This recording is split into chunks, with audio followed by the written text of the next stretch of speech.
సుమన్ టీవీలో మీ personal and business promotions కోసం కింది నెంబర్కి కాంటాక్ట్ చేయండి. అసలు కంటే కొసరు ఎప్పుడూ సంతోషాన్ని కలిగిస్తుంది. ఉచితంగా కలిసొచ్చింది ఏదైనా అందుబాటులోకి వస్తే విపరీతంగా సంతోషపడిపోవడం మానవ నైజం. ఇంగ్లీష్ కంట్రీ అయిన పనామాలో 1200 ఏళ్ల నాటి సమాధిలో బంగారు నిధి బయటపడడంతో శాస్త్రవేత్తలు ఆనందపడిపోతున్నారు. అంతేకాదు ఆ బంగారంతో పాటు ఇంకా చాలా విలువైన వస్తువుల్ని ఆ సమాధిలో కనుగొన్నారు. మధ్య అమెరికా దేశమైన పనామాలో బంగారు నిధులు ఉన్న సమాధిని గుర్తించారు శాస్త్రవేత్తలు. తవ్వకాలు జరపడంతో ఈ విషయం వెలుగులోకి వచ్చింది. అంతేకాదు బంగారంతో పాటు చరిత్రను, అప్పటి సాంప్రదాయాల్ని తెలియజేసే చాలా ఐటమ్స్ దొరికాయి.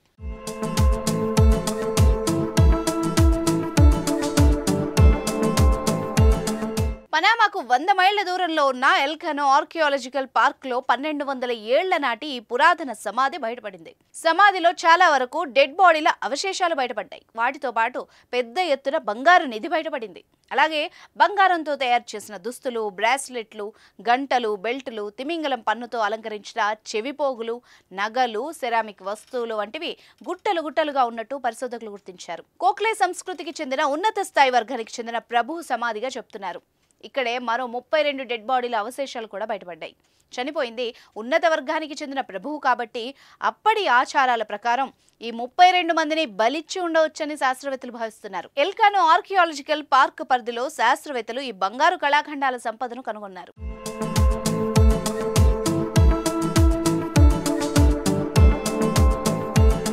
ఫౌండేషన్ డైరెక్టర్ డాక్టర్ జూలియా మాయో ఈ పురావస్తు పరిశోధనలకు నాయకత్వం వహిస్తున్నారు. 2022లో పురావస్తు ఉద్యానవనంలో తవ్వకాలను ప్రారంభించినట్టు సాంస్కృతిక మంత్రిత్వ శాఖలోని జాతీయ వారసత్వ డైరెక్టర్ లినెట్ మాంటెనెగ్రో వెల్లడించారు. సమాధిలో లభించిన బంగారం, కళాఖండాలు ఆర్థిక విలువ మాత్రమే కాకుండా చారిత్రాత్మక, సాంస్కృతిక ప్రాముఖ్యతను కలిగి ఉన్నాయని మోంటెనెగ్రో స్పష్టం చేశారు. మంత్రిత్వ శాఖ ఎల్కనో ఆర్కియాలజికల్ పార్క్ను క్రీస్తు శకం 700లో నిర్మించిన ఒక పాలకుల ఉద్యానవనంగా చెప్తున్నారు. తర్వాత క్రీస్తు శకం 1000లో వదిలివేయడం జరిగిందని పరిశోధకులు తెలుపుతున్నాయి. పనామా నగరానికి నైరుతి దిశలో సుమారు 100 మైళ్ల దూరంలో ఉన్న కోక్లే ప్రావిన్స్లో ఉన్న ఈ పార్క్ పురాతన నాగరికతలకు, వాళ్ల ఖనన ఆచారాలకు నిదర్శనంగా నిలుస్తోంది. ఇంకా ఎంత బంగారం ఆ సమాధుల్లో ఉందోనని ఆ ప్రాంతంలో కొత్త సమాధుల కోసం వెతుకుతున్నారు పరిశోధకులు.